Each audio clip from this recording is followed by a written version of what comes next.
अस्सलाम वालेकुम ख़वातीन और हज़रात, शुरू करते हैं आज का हस्बे हाल। मैं हूं जिसका मेज़बान जुनैद सलीम। नाज़रीन, आज हमारे साथ मौजूद हैं अमरीकी सदर जो बाइडन और साबिक अमरीकी सदर Barack Obama.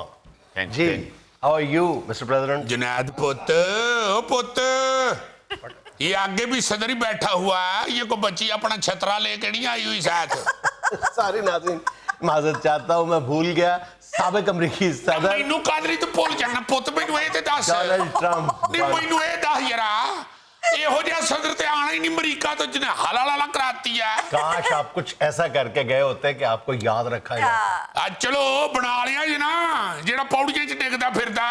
Hello excuse me, हैवी सीट खवानी हुन, बह जा उत्थे। बेटा ये तेरी साजिश आ, मैं जानना मैं ओनू छड़ दियांगा, तेनू नहीं मैं छड़ना। एक मिनट, ये आपने क्या ताना दिया है कि सीढ़ियों, अगर वो जहाज की सीढ़ियों से स्लिप हो गए एक दो दफा तो इसमें क्या होगा? वो एक बारी डिग, दो बारी डिग, तीन बारी डिग, डिग डिग चिक चिक डिग डिग चिक, हद हो गई है। मैं ते पुत इलेक्शन तो पहले एजेंसियां नु कहंदा रहा अमरीका दियां नु, ओ मैं कहा इनू ना बनावो, बड़ा बुजुर्ग आदमी है, तो सुता पिया बेड तो डिग पैंदा। उस वेले हटे ही नहीं, हुण भुगतो। सारी दुनिया ते वायरल हो गई वीडियो ते डिग्गा एडा बुरा, अल्लाह माफ करे, अल्लाह माफ करे। आ पीले भूण नू जुत्ती मारो ते जिस तरह बलहोश हो गए नहीं डिगदा, उंज डिगाइए। भुखे सन मियां साहब। वो भुखे केड़े हन पुत, वो वैसे ही बेचारा लत्तां ते खलोण जोगा ही नहीं रहा। सुना आपने गिरते हैं मैदान जंग में शाह सवारी। वो शास बाहर डिगदे ने मैदाने जंग च। पुत बुजुर्ग जिहड़े हुंदे आ ना, वो पौड़ियां च डिग पैंदे आ। ये तो पुत होया जुनैद बाबा, ये वो वाला बाबा जिहड़ा हर जुमेरात दी जुमेरात बाथरूम च तिलकदा। ते इहो जे बंदे कोलों पुछो ना क्यों तिलके, इक्को जवाब हुंदा समझ नहीं लगी। ऐसे खामखा छोटी छोटी बातों को छोटी-छोटी बातें। ये छोटियां बातां नहीं पुत, अमेरिका का सदर बनना थी। बस करें, आपको भी हमने जहाज की सीढ़ियां चढ़ते हुए देखा है। आप रेलिंग का सहारा ले लेके चढ़ रहे होते थे, साफ पता चलता था 90 साल का बाबा चढ़ रहा है, और दूसरी तरफ उनके साथ ऐसा मंजर तो नहीं ना हुआ। आपका तो हाथ आपकी बीवी जहाज की सीढ़ियां चढ़ते हुए उतरते हुए झटक दिया करती थी।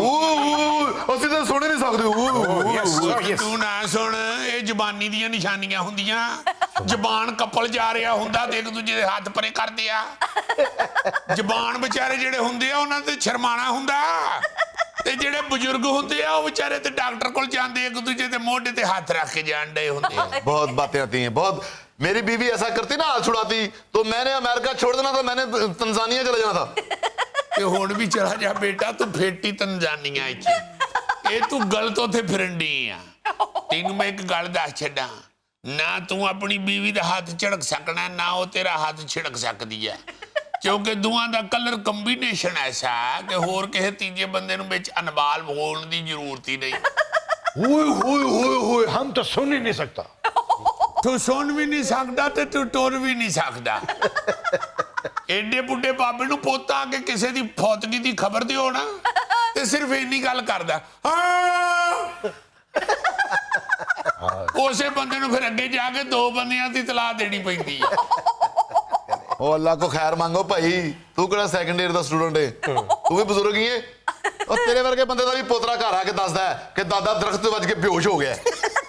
वो चल दादा के शहर च बज के ते बेहोश हुए, तो बगैर बजे ही बेहोश होने आ। किस बात पे आप इतने नाजा हैं? आप दोनों की उम्रों में 4 साल का हार्डली फर्क तो है। 4 साल दी अमरीका दी घूमत हुंदी है। यही तो मैं कहंदा हां, होर एक 4 साल दा गेड़ा लाउण दिओ मैनू। बुजुर्ग बंदा बनाता नाम मरादा ने सदर, डिगदा फिरदा पौड़ियां च। पान जहाज ਦੀਆਂ ਪੌੜੀਆਂ ਡਿੱਗੇ ਨੇ, ਕੋਈ ਕਸੀਨੋ ਦੀਆਂ ਪੌੜੀਆਂ 'ਚ ਨਹੀਂ ਡਿੱਗੇ ਜਿਹੜੀ ਤੁਸੀਂ ਗੱਲ ਵਧਾਉਂਦੇ ਏਡੀ। ਚਲੋ ਕਿਸੇ ਦਿਨ ਕਸੀਨੋ ਦੀਆਂ ਪੌੜੀਆਂ 'ਚ ਵੀ ਡਿੱਗ ਪਏਗਾ। ਇਹੋ ਜਿਹੇ ਬੰਦੇ ਤੇ ਪੁੱਤ ਵਿਆਹ ਦੇ ਫੰਕਸ਼ਨ 'ਚ ਰੋਟੀ ਖੁੱਲਣ ਤੋਂ ਪਹਿਲਾਂ ਹੀ ਗਾਇਬ ਹੋ ਜਾਂਦੇ ਆ। 4 ਦਿਨਾਂ ਬਾਅਦ ਪੁੱਛੋ ਬਾਬਾ ਜੀ ਕਿੱਧਰ ਚਲੇ ਗਏ ਸੋ? ਯਾਰ ਮੇਰੀ ਸਾਹ ਲੈਣ ਵਾਲੀ ਮਸ਼ੀਨ ਕਰ ਰਹਿ ਗਈ। ਯਾਰ ਬੰਦਾ ਪੁੱਛੇ ਤੂੰ 4 ਚੌਲਾਂ ਦੀਆਂ ਬੁਰਕੀਆਂ ਲਾ ਕੇ ਫੇਰ ਸਾਹ ਲੈ ਲਵੀ। ਤੇ ਇਹੋ ਜਿਹੇ ਝੂਠੇ ਜਵਾਨ ਕਿਸੇ ਨੂੰ ਡੰਡ ਵਿਖਾਉਣ ਦੇ ਚੱਕਰ 'ਚ ਬਾਹ ਨੂੰ ਕੜਲ ਪਵਾ ਲੈਂਦੇ ਨੇ। ਓਏ ਆ ਕੋ ਡੰਡ ਡੁੰਡ ਪਾ ਕੇ ਤੇ ਬੰਦਾ ਕੜਲ ਪਵਾਏ ਨਾ, ਉਹ ਤੇ ਸਿੱਧਾ ਜਾਂਦਾ ਹੀ ਡਿੱਗ ਪਿਆ ਯਾਰ। ਪੁੱਤ जुनैद तू वीडियो जरा चला के बेह, ਇਹਨੂੰ ਤੂੰ ਡਿੱਗਦਾ ਵੇਖ ਬਸ। ਉਹ ਭਾਈ ਖੱਟੀ ਟਾਈ ਵਾਲਿਆ ਮੀਆਂ ਜੀ ਜਹਾਜ਼ ਦੀਆਂ ਪੌੜੀਆਂ ਚੋਂ ਡਿੱਗੇ ਨੇ, ਤੇਰੇ ਵਾਂਗੂ ਅਮਰੀਕੀ ਆਵਾਮ ਦੀਆਂ ਨਜ਼ਰਾਂ ਚੋਂ ਨਹੀਂ ਡਿੱਗੇ। ਇਹ ਸਦਕੇ ਜਾਵਾਂ, ਉਹ ਤੂੰ ਕਹਿੰਦੀ ਆ ਭਾਈ ਖੱਟੀ ਟਾਈ ਵਾਲੇ ਆ। ਪੁੱਤ ਯਾਦ ਕਰ 1.5 ਸਾਲ ਮੇਰੇ ਪਿੱਛੇ ਪਿੱਛੇ ਮਿੰਟਾਂ ਤਰਲੇ ਲੈਂਦਾ ਰਿਹਾ ਹੈ। ट्रंप पाण मैनू नौकरी ते रख लवो, मैं सारी जिंदगी ताबेदार रवांगा। ये देखिए कि उसने रंगों का नाम भी जायकों पे रखा हुआ है, खट्टी टाई, मीठी टाई। तुसी ये देखो जरा, मेरे को सीट खुशी है तो मैनू भाई खट्टी टाई वाले आ बल्ले। ਤੁਹਾਡੇ ਨਾਲੋਂ $150 ਜ਼ਿਆਦਾ ਦੇ ਰਹੇ ਸੈਲਰੀ। बहुत अच्छे ना मरादा जिड्डा तेरा सिर है ना फटे ते रख के भी बेचे ते $500 दा बिकदा। आज सिर्फ $150 च बिक गया। अच्छा मिस्टर प्रेसिडेंट, आप ये फरमाएं कि खुद तो आप लड़खड़ाते लड़खड़ाते संभल गए, तो अमरीकी साख जो लड़खड़ा रही है, जो ये बंदा लड़खड़ा के गया है, उसको संभाल पाएंगे? ओ पोते होई ते रब ने तुमानू निशानी बहाई आ। ये जिवें ये लटखटाया, इस तरह दी हुकूमत भी लटखटा जानी है और फिर मिन्नतां करनियां अमरीकियां ने। ट्रंपू सांभला अमरीका, ओ तेरी मेहरबानी, ओ ट्रंपू सांभ लिया अमरीका। एडे ऊंचे बोल ना बोल, आज खुदा दा वैर होंदा ही। लो सारा अमरीका कहंदा ही बड़ा डिसेंट आदमी है, बड़ा पढ़िया लिखिया बंदा।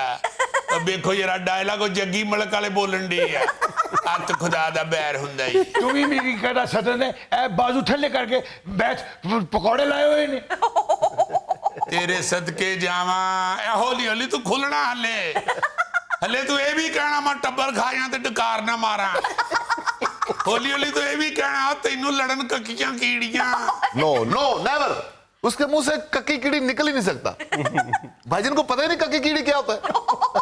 ले एडा बड़ा अंग्रेज, इनू दस जरा कक्की कीड़ी की हुंदा चाचा। ओ कक्की कीड़ी होंदी है जेड़ी इत्थे लड़दे ते ओ सीधी मूंह चों गाल नहीं निकल जांदी।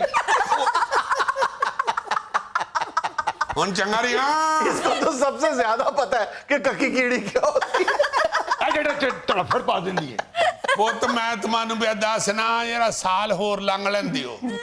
अमरीकियां कहना ट्रंपू किथे टुर गया, और ट्रंपू वापस आ जा, आपको नहीं कोई पहुंच ट्रंपू मोड़ सकता। महारा है। फिर ट्रंपू ने कहना ना हुण नहीं, वक्त लंघ गया, हुण मेरे को टाइम नहीं हैगा, मैं पिंड अपनी जमीनां ते हरा छोलिया ला बैठा, हुण मैं नहीं जी आउणा। हुण भुगते चाचा पई अमरीका दी गवर्नमेंट नूं। सारियां गल्लां छड्डो चाचा, डिग्गा बहुत अच्छा। हाय हाय हाय हाय। दुश्मन मरे तो खुशी ना करिए। वो मरे दी गल है, डिग्गे दी गल नहीं होई। एक मिनट ठहर जाए, आप क्या बार बार उनको ताना दे रहे हैं? आप भी तो एक मर्तबा जहाज की सीढ़ियों पे इसी तरह लड़खड़ाए थे। वो इसी तरह नहीं था लटखटाया, मैं मर्दा घट गया हागे होते माल की चुस्की लाई। ये ते इंज डिग्गा, अल्लाह माफ करे, जिवें अखीर ते हीरोइन हीरो दे अगे आके गोली खांदी। मैनू चंगी तरह याद है, एक बारी बाबरा शरीफ एक फिल्म च पौड़ियां ते डिग्गी सी, सारा सिनेमा खलो गया ही उठ के फड़न वास्ते। ये ते डिग्गा ते किसी दे मुंह इन्ना भी नहीं निकलिया। ओ की कह रहे? साड़ी बिस्ती कर रहे हैं और कोई रफाई काम कर रहे हैं। देखो ना जरा, ऐसा सतरिया बतरिया बाबा, उन्होंने पता ही नहीं लगन दिया होण की डे आ। ਇਹੋ ਜਿਹੇ ਬਾਬੇ ਆਪਣੇ ਪੋਤਰੇ ਦੇ ਵਿਆਹ ਦੇ ਨਿਕਾਹ ਤੇ ਖੀਰ ਤੇ ਪੁੱਛਦੇ ਆ, ਇਹ ਕਿਹੜੀ ਗੱਲ ਦੀ ਲੜਾਈ ਹੋਣ ਡਈ? अच्छा सारी बातें छोड़े मिस्टर ट्रंप, अगर आपने अमेरिकी अवाम के लिए कुछ किया होता ना, तो टेक्सास में लगे हुए आपके मुजस्समे को लोग इस बुरी तरह मारते पीटते ना, उस मुजस्समे को सदोकोप किया, तोड़ फोड़ दिया। ओ पोते ना बंदे छड़े आ, वरना मेरे मुजस्समे ਨੂੰ ਤੇ ਵੇਖ ਕੇ ਤੇ ਲੋਕੀ ਡਾਣ ਸ਼ੁਰੂ ਕਰ ਦਿੰਦੇ ਹਨ। ऑफ कोर्स ਇਹ ਨਾ ਨਾਮ ਰਾਦਾ ਬੰਦਾ ਐਡਾ ਉਰਾਂ ਬੈਠਾ ਨਾ ਉਰਲਾ ਖਾਲਾ ਟੋਕਰਿਆਂ ਵਾਲੀ ਦਾ ਮੁੰਡਾ, ਇਹ ਤੈਨੂੰ ਨਹੀਂ ਪਤਾ, ਇਹ ਬੜੀ ਛੁਦਣੀ ਆ। ਇਹਨੇ ਮੇਰੇ ਗੁੱਸੇ ਚ ਉਹਨੂੰ ਬਣਵਾਇਆ ਸਦਰ। ਇਹ ਮੁਜੱਸਮੇ ਵਾਲਾ ਜਿਹੜਾ ਵਾਕਿਆ ਹੋਇਆ ਉਹ ਵੀ ਇਹਨੇ ਕਰਾਇਆ ਪੁੱਤ, ਔਰ ਲੋਕਾਂ ਨੂੰ ਇਹਨੇ ਗਲਤ ਗੱਲ ਦੱਸ ਕੇ ਤੇ ਮੁਜੱਸਮਾ ਤੜਵਾਇਆ। क्या कहें? ਲੋਕਾਂ ਨੂੰ ਕਹਿੰਦਾ ਇਹ ਮੁਜੱਸਮਾ ਨਹੀਂ, ਅਸਲੀ ਟਰੰਪੂ ਹੈ, ਫੜ ਲਓ ਇਹਨੂੰ। ਹੁਣ ਅਸਲੀ ਟਰੰਪੂ ਕਿਸੇ ਦੇ ਹੱਥੇ ਆਇਆ ਹੋਵੇ ਤੇ ਕੌਣ ਛੱਡ ਦੇਈ ਫਿਰ? ये समझिया? इस बात का इतराफ कर रहे हैं कि लोगों ने मुजस्समा नहीं आपको असल समझ के मारा है। ओ पुत असली शहद, असली दुध ते असली टरंपू ये कदी कदी ते लभ दिया फिर लोकी किथे छड़ दिया। ਉਹ ਤੋਂ ਤੇ ਫਿਰ ਲੋਕੀ ਸੈਲਫੀਆਂ ਖਿਚਵਾਉਣ ਲੱਗ ਪਏ ਟਰੰਪੂ ਨਾਲ ਅਸਲ ਸਮਝ ਕੇ।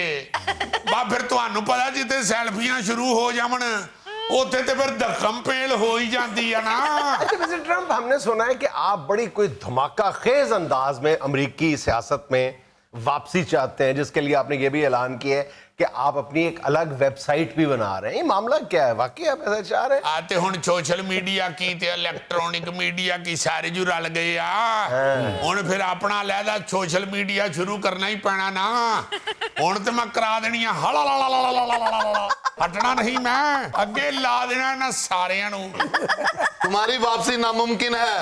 अगर वापस तुम आए भी हुकूमत में तो पैंट दी लाश दी तो नंग गया होगे। मर भी हो की करन दिया मैं क्या डरन दिया। वैसे मिस्टर ट्रंप, आपकी जगह आप तो इस बुरी तरह अपनी शिकस्त के बाद बुखला गए हैं कि आपने यहां तक कह दिया कि मेगन मार्कल जो बरतानिया की बहू है, शाही खानदान की, आपने कह दिया उसने मुखालफत की थी इनकी सदारती इलेक्शन में। अब ऐलान कर दिया कि जी मैं उसको सदारती इलेक्शन लड़ाना चाहता हूँ। ਪੁੱਤ ਮੈਨੂੰ ਭਾਵੇਂ ਜੋਕਾਂ ਲੜਾਣੀਆਂ ਪੈਣ, ਮੈਨੂੰ ਭਾਵੇਂ ਸੱਪ ਲੜਾਣਾ ਪਵੇ, ਮੈਨੂੰ ਭਾਵੇਂ ਮੇਗਨ ਮਾਰਕਲ ਲੜਾਣੀ ਪਵੇ, ਮੈਂ ਇਹ ਜਿਹੜੀ ਜੋੜੀ ਆ ਨਾ ਬਲੈਕ ਐਂਡ ਵਾਈਟ ਦੀ, ਇਹਨਾਂ ਨੂੰ ਨਹੀਂ ਬੈਣ ਦੇਣਾ ਕੁਰਸੀ ਤੇ। ਹੁਣ ਮੈਂ ਤੁਹਾਨੂੰ ਦੱਸਦਾ ਉਹ ਕੁੜੀ ਦੇ ਬਾਰੇ ਮੂੰਹ ਸੰਭਾਲ ਕੇ ਰਾਇਲ ਫੈਮਿਲੀ ਦੀ ਨੂੰਹ ਆ ਉਹ ਤੇ ਹੋਵੇ ਪਈ ਰਾਇਲ ਫੈਮਿਲੀ ਦੀ ਨੂੰ ਮੈਂ ਇੱਜ਼ਤ ਹੀ ਦੇਣ ਡਿਆ। ਹਾਂ, ਇੱਜ਼ਤ। ਮੈਂ ਤੇ ਕਹਿਣ ਡਿਆ ਅਮਰੀਕਾ ਹੈ ਤਾਂ ਅਮਰੀਕਨ ਕੁੜੀ ਨਾ, ਉਹ ਵਿਆਹ ਕੇ ਉੱਥੇ ਟੁਰ ਗਈ ਪੁੱਤ ਜਨੈਦ ਹੈ ਤੇ ਸਾਡੇ ਮਹੱਲੇ ਦੀ ਕੁੜੀ, ਤੇ ਮੈਂ ਉਹਨੂੰ ਲੜਵਾ ਦੇਣਾ ਇਲੈਕਸ਼ਨ। ਮੈਂ ਵੇਖਿਆ ਉਹਦੀ ਪਾਪੂਲੈਰਿਟੀ ਬਹੁਤ ਆ ਬਈ। ਬੱਲੇ ਬੱਲੇ ਬੱਲੇ, ਪੂਰੀ ਦੁਨੀਆ ਦਾ ਸੋਸ਼ਲ ਮੀਡੀਆ ਨਾ ਜਿਹੜਾ ਉਹਦੇ ਬੰਦੇ ਵਿਲੀਅਮ ਨੂੰ ਤੇ ਉਹਨੂੰ ਪੜ ਰਿਹਾ ਅੱਜ ਕੱਲ। ਇਸ ਵਾਸਤੇ ਮੇਰੇ ਜੇਨ ਚ ਆਇਆ ਗਿਆ ਜਿਹੜੀ ਬਲੈਕ ਐਂਡ ਵਾਈਟ ਦੀ ਜੋੜੀ ਆ ਨਾ, ਇਹਨੂੰ ਉਹ ਬੱਚੀ ਐਸੀ ਹੈ ਕਿ ਉਹ ਲੈ ਦੇ ਜਾਵੇ ਇਹਨੂੰ। ਓ ਯੈਸ। और गल सुनो मेरी, ਅਸੀਂ ਉਸ ਬੱਚੀ ਦੇ ਮਤਲਬ ਕੋਈ ਗੱਲ ਨਹੀਂ ਕਰਨੀ ਕਿਉਂਕਿ ਧੀਆਂ ਸਾਂਝੀਆਂ ਹੁੰਦੀਆਂ ਨੇ। ਤੇ ਰਹੀ ਗੱਲ ਸਦਾਰਤ ਦੀ, ਪੈਨ ਜਬਾਡਰ ਮਰ ਜਾਣਗੇ, ਕੁਰਸੀ ਨਹੀਂ ਛੱਡਣਗੇ। ਤੈਨੂੰ ਲਵੇ ਮੌਲਾ, ਤੂੰ ਮੇਰੇ ਪਿੱਛੇ ਹੀ ਮਗਾ। ਬਾਤ ਕਰ ਰਹਾ ਹੂੰ ਭਾਈਜਾਨ। ਮੀਆਂ ਜੀ ਇੱਥੋਂ ਜਾਂਦੇ ਹੀ ਮੈਨੂੰ ਸੈਲਰੀ ਦੇ ਦੇਣਾ। नाज़रीन, यहाँ में लेना एक छोटा सा वक्फा, हमारे साथ रहिएगा। मतलब बारात वाले जब वो लड़की लेने आते हैं तो वो इस अंदाज में खुशी मनाते हैं, बल्कि कहना चाहिए वहशियाना अंदाज में खुशी मनाते हैं कि जैसे वो लड़की ब्याने नहीं, लड़की उठाने आए।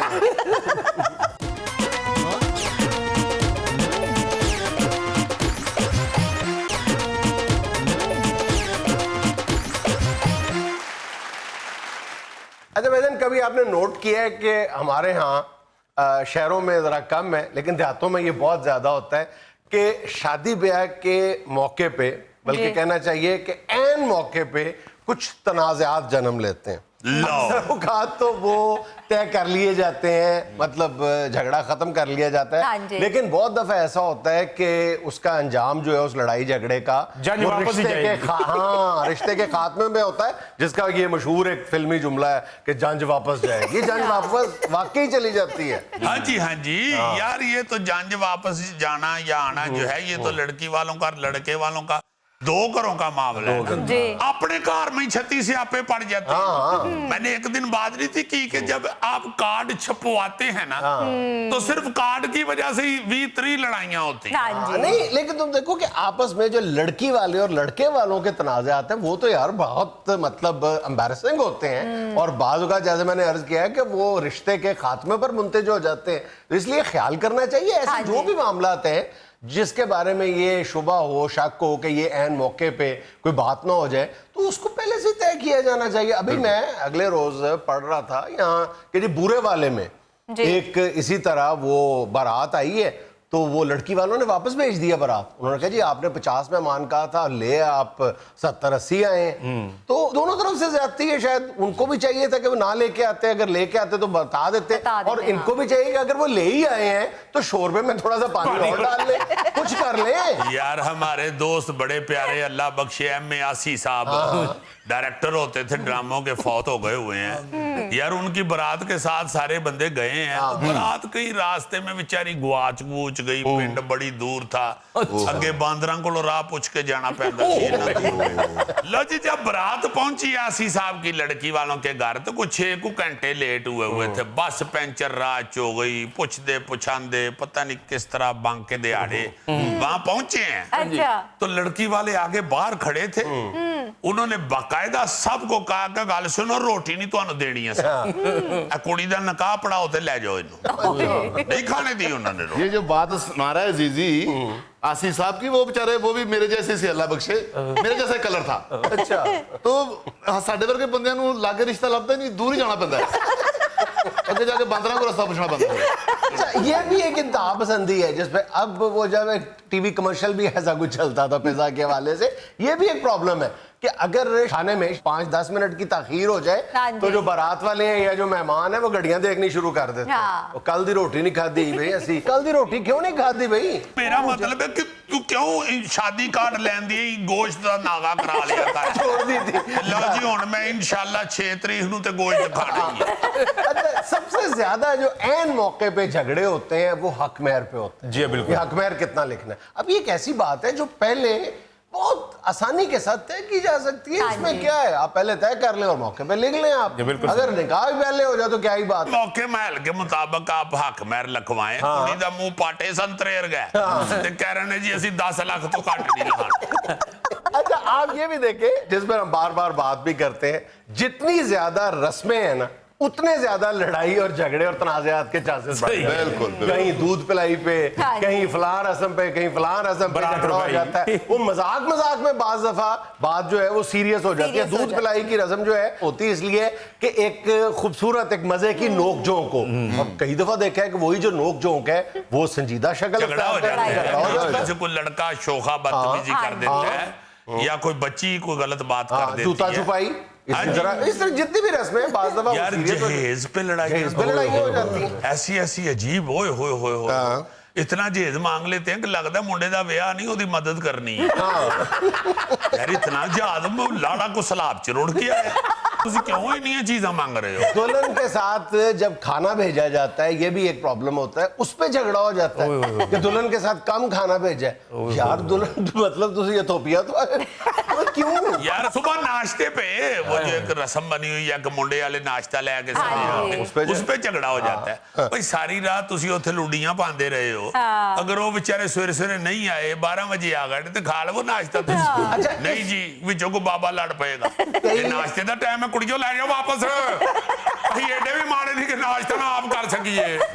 ਆ ਮੈਂ ਤਾਂ ਸਵੇਰ ਇੱਕ ਚਾਹ ਦਾ ਕੋਫ ਤੇ 2 ਰਸ ਖਾ ਵੀ ਲਏ ਨੇ ਤੇ ਬਾਬਾ ਜੀ ਚਲੋ ਤੁਸੀਂ ਖਾ ਲਏ ਨੇ, ਜੇ ਉਹ ਵਿਚਾਰੇ ਸਿਰੀ ਪਾਵੇ ਲੈ ਨੇ ਜਿਹੜੇ ਤੁਹਾਡੇ ਕੋਲ ਚੱਬੇ ਵੀ ਨਹੀਂ ਜਾਣੇ, ਤੁਸੀਂ ਬਾਕੀਆਂ ਨੂੰ ਖਾਣ ਦਿਓ। अच्छा कई दही इलाकों में खास तौर पे जो बारात वाले जब वो लड़की लेने आते हैं हाँ जी। तो वो इस अंदाज में खुशी मनाते हैं, बल्कि कहना चाहिए वहशियाना अंदाज में खुशी मनाते हैं कि जैसे वो लड़की ब्याने नहीं लड़की उठाने आए हैं। वाकई। और इस बात पे भी कई दफा झगड़ा हो जाता है कि आप इरिटेट करते हो लड़की वालों को बिल्कुल सही। कि ये आप किस अंदाज में किस खुशी अंदाज मना रहे हैं, और में, इस बात पे झगड़े हो जाते हाँ हैं। जी। बस करो, लिमिट्स में रहो यार। हाँ मतलब हद से बाहर निकल के खुशी मनाना या अल्लाह माफ करे तौबा इस्तगफार, ये तो हमें मजहब हमारे में भी हुक्म है ना जी कि गम हो या खुशी हो उसे एक हद तक अच्छा खाना लेट होने पे भी लड़ाई झगड़े हो जाते हैं। खाना किसी भी किस्म का खाने पे एतराज जो है वो लड़की वाले भी करते हैं, लड़के वाले भी लड़के करते हैं, वाले कोई भी कर देते हैं जी रोटी चंगी नहीं सी। हाँ जी। इस बात पे लड़ाइयां हो जाती हैं। विक्या बटर मटन दा सी ते मुर्गी पका ली। अच्छा कुछ तो कहते रहे ना रोटी चंगी नहीं सी, गोगे ने हमेशा ही कहा कि रोटी पूरी नहीं सी। ਭਾਈ ਗੋਗੇ ਨੇ ਤੇ ਹਮੇਸ਼ਾ ਸਬਰ ਹੀ ਕੀਤਾ। हाँ जी 20 रोटियां खान तो बाद ਸਬਰ ਜੀ ਬਿੱਦ ਤੋਂ ਲੜਾਈ ਹੋ ਜਾਂਦੀ ਹੈ। ਬਿੱਦ ਤੁਸੀਂ 2 ਮਣ ਲੈ ਕੇ ਆਏ, ਬੰਦਾ ਸਾਡਾ 500 ਹੈ। आप ऐसे कहोगे 2 मन बिद बहुत होती है, बेशक 500 बंदा हो। नहीं भाई जी 2 मन पूरी नहीं ना अंदर तक जाती, बाहर ही मन ने खा जाता जी। ਉਹ ਸਰ ਗੋਗਾ ਸਿਰਫ ਕੱਲਾ ਖਾਂਦਾ ਨਹੀਂ, ਉਹਨੂੰ ਸਾਰੀ ਬਿੱਦ ਨੂੰ ਇਕੱਠਿਆ ਕਰਕੇ ਬਾਹਰ ਸਟਾਲ ਲਾ ਲੈਂਦਾ ਹੈ ਤੇ ਬੱਚੇ ਨੂੰ ਵੇਚ इकट्ठी नहीं करता, बिद को अलग अलग करके स्टॉल लगाता है। छुआरे 20 किलो इतने, टॉफियां इतनी, बादाम इतने। ਆ ਯਾਰ ਮੈਂ ਤੁਹਾਡੇ ਬਾਲਾਂ ਦੀਆਂ ਸ਼ਾਦੀਆਂ ਤੇ ਆਉਣਾ ਹੀ ਨਹੀਂ। ਅਸੀਂ ਤੈਨੂੰ ਬੁਲਾਉਣਾ ਹੀ नहीं। यार वैसे भाजन है तो इतने भी बदीद ना हो जाओ, तुम्हारे ही बच्चे माशाल्लाह जवान है, हमारे तो भी छोटे छोटे हैं। हमारे छोटे-छोटे क्या रहा है? तुमने खुद बताया, एक मन बिद। मैंने टोटल बच्चों का जो बजट रखा हुआ है 500 रुपए रखा हुआ है। यार तू बच्चियां नु चीजी लैके देनी है, ब्याह करना है। फिर सर जी शादी वाले दिन और वलीमे वाले दिन का मुआवजा होता है। हाँ बिल्कुल। वो लड़की वाले कहते हैं भाई आपने तो कल मटन पकाया था, आपने चिकन पका लिया। कल 3 स्वीट डिशेस थी, आज आपने एक रखी है। बंदा आगे से जवाब देता है तुसी ते ऐसे चनु पैसे देते सी। मेरा मतलब है कि भाई जो पके अगले ने खाओ ते जाओ घर। भाई तुसी कुकड़ क्यों पकाया? तुहानू कुकड़ ढूंगे मारन ने। खा लो यार उन्होंने। सलाद पे लड़ाई हो जाती है यार। यार है गोगा लड़ पैंदे आवांदे यार सलाद च छटाला क्यों नहीं? अजीजी कोका ते सलाद इंज खांदा जिवें आज ही जेलों आया है। अच्छा इतना सारा मिक्स सलाद खा के आधे घंटे बाद पूछता है यार सलाद च की सी? अगले आराम ना कहंदे ने जी बाकी चीज़ां दा नहीं पता, जहर पाया सी। ਤੁਹਾਡੇ ना ताने तो गवर्नमेंट ने 1 डिश की थी। इस बात का आज मुझे पता चला। मैं समझता था गवर्नमेंट ने की है, आज पता लगा गवर्नमेंट ने की थी। गवर्नमेंट ने की थी और एदी वजह तो की थी। बात करने का, अर्ज करने का मकसद सिर्फ इतना था कि ये जो शादी ब्याह के मौके पे तनाज़ात जन्म लेते हैं, और जैसे मैंने अर्ज किया बाज़ औक़ात तो तलख़ी इस हद तक बढ़ जाती है कि रिश्ता तक ख़त्म हो जाता है। लेकिन रिश्ता ना भी ख़त्म हो तो उस तनाज़ात, उस वक्त के झगड़े जो है, उसकी तलख़ी जो है वो ज़ौजैन के दरमियान, मियाँ बीवी के दरमियान देर तक कायम रहती है, उसके ताने दिए जाते हैं। इसलिए बेहतर यही है कि उस खुशी के मौके को खुशी का मौका ही रहने दिया। हाँ जी, हाँ जी, अपनी अना का मसला ना बनाया जाए। हाँ जी, छोटी-छोटी हाँ जी, बातों। हाँ जी। और ये ज़हन में रखना चाहिए कि बड़ा आदमी छोटे छोटे ताने नहीं देता। हाँ नाज़रीन, यहाँ हमें लेना एक छोटा सा वक्फा, हमारे साथ रहिएगा। कैसे हुकूमत की कुर्बानी होगी? पीडीएम तो खत्म हो गई है। ओ भाई जी ये पीडीएम को 50 रुपए का इजी लोड नहीं जो खत्म हो गया।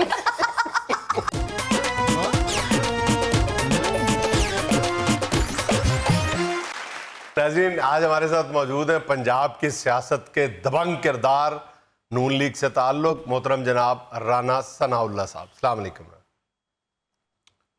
वालेकुम अस्सलाम जुनैद साहब, खैरियत है? आप ठीक हैं? अल्लाह का शुक्र जी। तारुफ आप बड़ा माठा सा कराते हैं मेरा। दबंग किरदार का है। नहीं, आपने कहा है कि नून लीग से ताल्लुक, मैं नून लीग का एक लीडर हूँ बाकायदा। और जुनैद साहब दूसरी बात जो है, मेरा कोई ताल्लुक नहीं है नून लीग से, मेरा खूनी रिश्ता है। खूनी रिश्ता क्या मतलब? ये जो 2-3 दफा मुझे खून निकला है ये नून लीग की वजह से निकला है, और मैं कोई साइकिल से नहीं गिर गया। नहीं, जैसे आप कहते हैं मैं वैसे तारुफ करवा देता हूँ। ये जी राना सनाउल्लाह साहब, ये 72 घंटे साइकिल चला लेते हैं। ठीक है सर? हद हो गई आपकी। अब अगर आपने जुगत भी किया तो उसमें घंटे कम बताए। 72 घंटे तो आम आदमी भी चला लेता है जुनैद साहब। मैं अल्लाह के फजल से सियासत की साइकिल को पिछले 40 साल से चला रहा हूँ। सर आप ऐसा तारफ कराए ना कि ये किसी तारफ के मुताज ही नहीं। नहीं, मैं वैसे भी अल्लाह के सिवा किसी का मोहताज नहीं। वाह जी वाह, जबरदस्त। तारुफ क्या होता है जुनैद साहब? बात यह है कि सारी दुनिया अल्लाह के फजल से जानती है राना सनाउल्लाह ने सारी जिंदगी सियासत में और अवाम की खिदमत में गुजारी जी। अच्छा राना साहब, क्या कहते हैं आप मौजूदा सूरत हाल के हवाले से? जुनैद साहब सीधी सीधी बात है, इंशाअल्लाह ये जो कुर्बानी ईद आने वाली है इस पे हुकूमत की कुर्बानी देंगे। लेकिन हुकूमत तो बज़ाहिर तगड़ी हुई होती हुई नजर आ रही है। तो जुनैद साहब जिस तरह बड़ी ईद से पहले बकरे को हाथ के ऊपर दाना शाना रख के खिलाते हैं, बादाम पिस्ते खिलाते हैं और बकरा तगड़ा होता है, इसी तरह ये हुकूमत भी आपको कुर्बान होने के लिए तगड़ी होती हुई नजर आ रही है। कैसे हुकूमत की कुर्बानी होगी? पीडीएम तो खत्म हो गई है। ओ भाई जी ये पीडीएम को 50 रुपए का इजी लोड नहीं जो खत्म हो गया। पीडीएम तो ऐसे खत्म हुई है जैसे 6 बच्चों का बाप एक पाव दाने बनवा के घर लाता तो नहीं खत्म हो जाता। नहीं, ये आपकी सोच है जुनैद साहब। ये छोटे छोटे इख्तलाफात हर जगह होते हैं, सियासत इसी का नाम है। और एक और बात मैं आपको बता दूं, ये जितने भी आपको बिखरे हुए मोरे नजर आते हैं असल में अंदर से ये एक ही है। ये बिल्कुल पारे की तरह बिखरे हुए हैं, हल्का सा भी इनको झूला देंगे तो ये सारे इकट्ठे हो जाए। अरे वाह वाह। अच्छा राना साहब, ये आपने क्या बयान दे दिया कि जी जरदारी साहब ने कहा है मेरा एक ही बेटा है इसलिए मैं एस्टेब्लिशमेंट के साथ पंगा नहीं ले सकता। नहीं तो ये आप जरदारी साहब से पूछें कि ये आपने क्या बयान दिया। उनका अगर एक बेटा है तो हमारे कौन से दर्जन दर्जन है। और वैसे भी ये बेटा को पराठा तो नहीं है ना जिसके मुतल्लिक गोगा कहता है कि भाई मेरे को लिखो ये नेड़े कोई ना आवे। ये वैसे भी मैंने जुनैद साहब जरदारी साहब की हौसला अफजाई के लिए बात की है। जी हाँ वैसे तो हम लोग इकट्ठे हैं। आपने कल प्रेस टॉक में देखा है कि कमरजमान कायरा साहब मेरे साथ खड़े थे, तो वो जाहिर है हम एक हैं तो इसीलिए खड़े थे ना, और कोई जर्दे वाली लाइन में तो हम लगे नहीं थे वो। या ये नहीं था कि मैं उनकी मोटरसाइकिल लेके आ गया था। तो आप सिर्फ हुकूमत के खिलाफ ही इकट्ठे हैं, वैसे इकट्ठे नहीं है? कौन इकट्ठे आउंदा जी? ਇਹ ਤੇ ਨਸੀਬਾਂ ਨਾਲ ਇਕੱਠੇ ਹੁੰਦੇ ਜੀ, ਜਾਂ ਨਸੀਬਾਂ ਨਾਲ ਇਕੱਠੇ ਹੁੰਦੇ ਨੇ ਜਾਂ ਹਾਦਸੇ ਨਾਲ ਇਕੱਠੇ ਹੁੰਦੇ ਨੇ। ਨਹਿਰ 'ਚ ਗੱਡੀ ਡਿੱਗ ਪਏ ਤੇ ਇਕੱਠੇ ਹੋ ਜਾਂਦੇ ਨੇ, ਜਾਂ ਜ਼ਰਦੇ 'ਚ ਮਰੱਬਾ ਹੋਵੇ ਤੇ ਲੋਕੀ ਇਕੱਠੇ ਹੁੰਦੇ ਨੇ। हाय हाय या ठंड लग जाए तो बंदा इकट्ठा हो जाता है। जी हाँ, या किसी औरत की गड्डी का एक्सीडेंट होवे तो इकट्ठे होंगे। बड़ी बात। इसलिए मेरा ख्याल है कि इस तरह की गुफ्तगू जरदारी साहब को नहीं करनी चाहिए, किसी भी लीडर को नहीं करनी चाहिए। जुनैद साहब, मेरा मतलब है कि जब आप लोग इकट्ठे हुए हैं, आपका मकसद एक है और नेक मकसद है, अच्छा मकसद है, अवाम की खिदमत का मकसद है, इसलिए आप हुकूमत के खिलाफ खड़े हुए हैं, तो फिर इस तरह की बयानबाजी से गुरेज करनी। अच्छा राना साहब ये फरमाएं, लॉन्ग मार्च होगा या नहीं? होगा जरूर इंशाल्लाह, ज्यादा लॉन्ग नहीं होगा। मतलब है ये जो जजों की बहाली के लिए लॉन्ग मार्च निकला था, अभी थोड़ी दूर ही गया था तो मकसद पूरा हो गया। इसी तरह इंशाल्लाह ये जो अब लॉन्ग मार्च निकलेगा, मेरा ख्याल है कि मंजिल से पहुंचने से पहले ही हमारा काम हो जाए। अच्छा राना साहब, वैसे आपके साथ पीपल्स पार्टी की जो छोटी लीडरशिप है वो नजर आ रही है, जो मतलब दीगर लीडर है जैसे गिलानी साहब है, बिलावल साहब है, जरदारी साहब, जो बड़ी लीडरशिप है वो नजर नहीं आ रही। ਉਹ ਜੁਨੈਦ ਸਾਹਿਬ ਇਹ ਜਿਹੜੀ ਛੋਟੀ ਲੀਡਰਸ਼ਿਪ ਸਾਡੇ ਨਾਲ ਨਜ਼ਰ ਆ ਰਹੀ ਹੈ, ਇਹ ਹਕੂਮਤ ਦੇ ਖਾਤਮੇ ਤੱਕ ਇੰਨੇ ਹੀ ਵੱਡੇ ਹੋ ਜਾਣੇ। इसका मतलब है हुकूमत उस वक्त तक खत्म नहीं होगी जब तक ये छोटी लीडरशिप बड़ी नहीं हो जाती। हो गए ये तो इंशाल्लाह ये चंद महीनों की बात है। ਤੁਹਾਡਾ ਕੀ ਖਿਆਲ ਹੈ ਕਾਇਰਾ ਸਾਹਿਬ एडन नलायक ने कि कई साल ਲੈਣ के ਵੱਡੇ होंगे? कैसे बड़े ब्रायलर है जो बड़े हो जाएंगे 2 दिन में? जुनैद साहब वो खुद बहुत बड़े लीडर हैं कायरा साहब, बल्कि मैं तो समझता हूँ कि पीपल्स पार्टी में कमर ज़मान कायरा जैसा नस्तालीक आदमी और कोई नहीं है। वाह, बोर्ड है जी वो पीपल पार्टी के। और बोर्ड नहीं हो भाई, सेंट्रल पंजाब के सदर ने। मुझे लेनी एक छोटी सी कमर्शियल ब्रेक, हमारे साथ रहिएगा। ये जो जनाक ऐप है ना, हाँ जी, ये भी बाकायदा भेड़ की या भेड़ के छोटे बच्चे की खाल की बनती थी। उस भेड़ को कराकुली कहते थे, कराकुली भेड़ की कराकुली टोपी बना करती थी। हाँ जी, वो बड़ी नरम और बड़ी प्यारी होती थी, घुंघराले और बाल। उसका भी सर का साइज दे के तो बनवाते थे बाकायदा।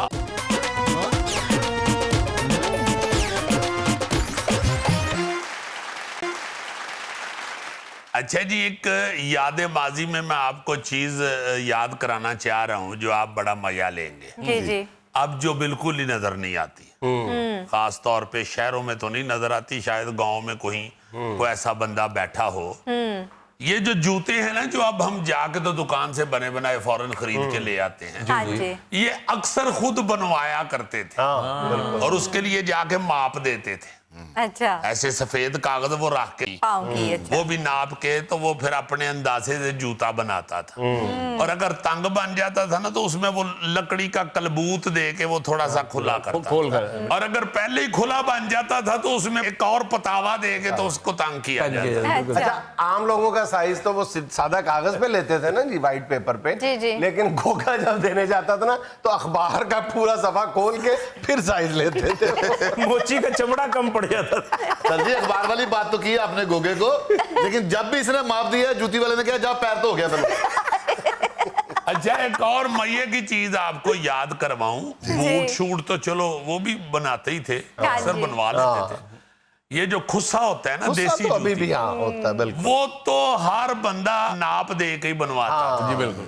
और फिर ये पिशौरी चप्पल जो है, हाँ, ये कुवाटी पिशौरी जो है, हाँ जी, ये भी अक्सर नाप दे के बनवाई क्योंकि है। ये दोनों चीजें ऐसी हैं जिसमें साइज बहुत मैटर करता है। वो अगर आप स्टैंडर्ड साइज का कोई ले लें, खुसा ले लें जी, या जी। पिशावरी चप्पल ले लें, वो आपको तंग करती है या खुली होती है। तो उसके लिए जरूरी होता है इन दो चीजों के लिए कि वो आप अपना पर्टिकुलर साइज दें तो वो बनाएगा, अच्छा बनाएगा। अच्छा, एक और बात आपको याद कराता हूँ। जी सॉरी, ये आम बंदा नहीं बना सकता था ये माप की ये जूती साइज, जाहिर है वो अच्छे कारीगरी बना। यानी जो बनवाता था वो भी बड़ा फख्र से कहता था साइज बनवाई है। हाँ, अच्छा, और आम तौर पे जो अच्छे जुफ्तसाज होते थे वो 2-3 लोग मिल के दुकान खोलते थे।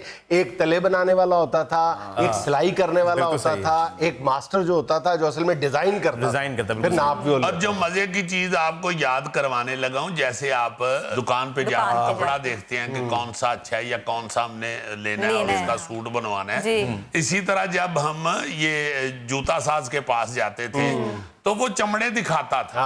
ए जी गां दा चमड़ा है, ए बकरे दा है, वो ए भेड़ दा हैगा जी, ए गोगे दा लाया कल चमड़ा, ए गोगे दा चमड़ा लाया।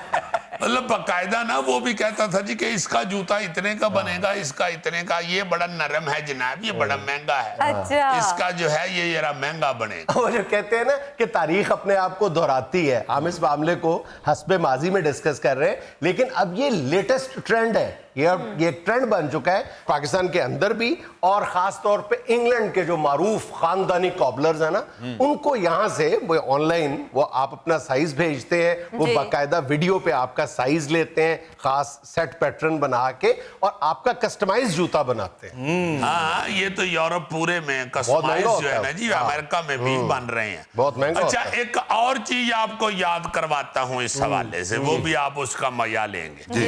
ये जो जना कैप है ना, हाँ जी, ये भी बाकायदा भेड़ की या भेड़ के छोटे बच्चे की खाल की बनती थी। हाँ, उस भेड़ को कराकुली कहते थे। कराकुली भेड़ की कराकुली टोपी बना करती थी। हाँ जी, हाँ जी, वो बड़ी नरम और बड़ी प्यारी होती थी, घुंघराले और बाल। उसका भी सर का साइज दे के तो बनवाते थे बाकायदा, और लाहौर में काफी कुछ 4-5 कारीगर थे इसके। अब तो मेरा ख्याल है ढूंढने से कोई एक अद्धा मिलेगा, बहुत मुश्किल है एक आध अभी भी बैठा हुआ है जो जना कैप बनाते हैं और साइज लेके बनाते हैं। अच्छा। ये बड़े पॉपुलर होते थे। अल्लाह जाने नसीब करे, मेरे वालिद साहब इस मामले में बहुत पर्टिकुलर थे। लाहौर में एक बंदा था, वो उनके साइज की जो है वो कैप बनाता था। हाँ जी, बना हाँ जी, कैप। हमारे वाले साहब भी बाकायदा साइज दे के बनवाते थे। इधर अनारकली में एग्जैक्टली। जी जी, अक्सर हेडमास्टरों ने पहनी होती थी। नहीं, मेरे अब्बा जी हेडमास्टर नहीं सन। तेरे ज़हन च मेरा ख्याल है तो पूरी जिंदगी सिर्फ हेडमास्टर नहीं देखे, हर मौजूद आदमी पहनता था। हेडमास्टर साहब भी चूंकि मौजूद आदमी होते हैं, ये कायदे आजम मोहम्मद अली जिन्ना पहना करते थे, इसलिए हर जो बुजुर्ग है जिसमें पाकिस्तानियत बड़ी होती वो लोग ये कैप पहनते। हाँ। तो बात हो रही थी कि जाके बाकायदा इसके लिए भी बाकायदा खाल देखी जाती थी कि ये बड़ी नरम है जी, ये जनाब सख्त है, ये इतने की बनेगी, ये इतने की बनेगी, ये भेड़ की खाल की है, ये भेड़ के बच्चे की खाल की है। गोगे ने भी एक दफा कराकुली टोपी बनवाई थी अपने लिए, 7 बकरों की खाल लगी थी। उसके बाद गोगा जब भी बकरियों के रेवड़ के करीब जाता था ना, बकरियां आपस में कहती थी, लो जी खाल लात की जैसा। नहीं नहीं नहीं नहीं, नहीं, ये गोगे ने एक ही दफा वो कराकुली बनवाई है। तो वो जो बनाने वाला था ना जी कारीगर, हाँ जी। उसने कहा कि भाई जी तुसी एक जिंदा भेड़ लेके आओ, ओदी चो मैं गोश्त कट लेना ते तुसी ओदी खल च सेर दे।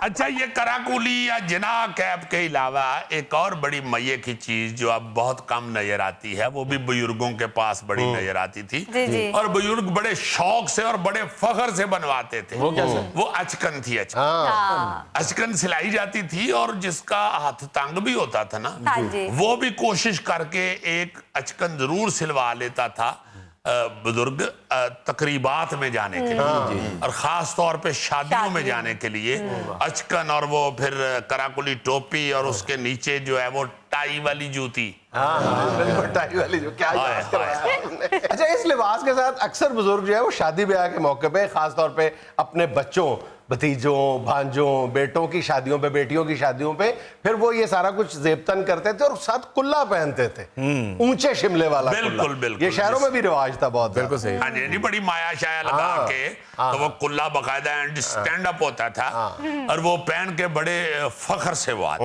अच्छा, कई बुजुर्गों का कद जो होता था वो थैले जितना होता था, लेकिन ऊपर जो शिमले का साइज है वो भी थैले जितना ही होता था। अच्छा, एक और आपको बात बताऊंगा तो फिर तुम कहोगे कि ये तुम मेरे से ज्यादा पुराने हो। ये जो है ना जी अचकन कुल्ला जी। और वो टाई वाली जूती, हाँ जी। कई बुजुर्ग इसके साथ दोनाली बंदूक भी कंधे पे रखते थे। ओह माय गॉड, ये मेरे जी हाँ। मेरे ताया जी रखते थे जी, बिल्कुल सही। बाकायदा शादी वादी पे जाने के लिए दोनाली बंदूक अपनी पुरानी वो भी साथ टांगी होती थी लगा उन्होंने कंधे पे। आपके बाबा जी के लवाजमात पूरे हो गए तो ब्रेक ले ले। नहीं बस ये प्याली च बीड़ पियो है वो लालन दियो तो निकलने हैं फिर। नाज़रीन, ये था आज का हस्बे हाल। और चलते चलते एक छोटी सी बात ये कि हम भी क्या लोग हैं, गन पॉइंट पे डाकू को तलाशी देना दानाई समझते हैं और पुलिस एहलकार को तलाशी देना अपनी तौहीन समझते हैं। खुश रहें, खुश रखें। आपसे मुलाकात होगी इंशाल्लाह कल। अल्लाह हाफ़िज़।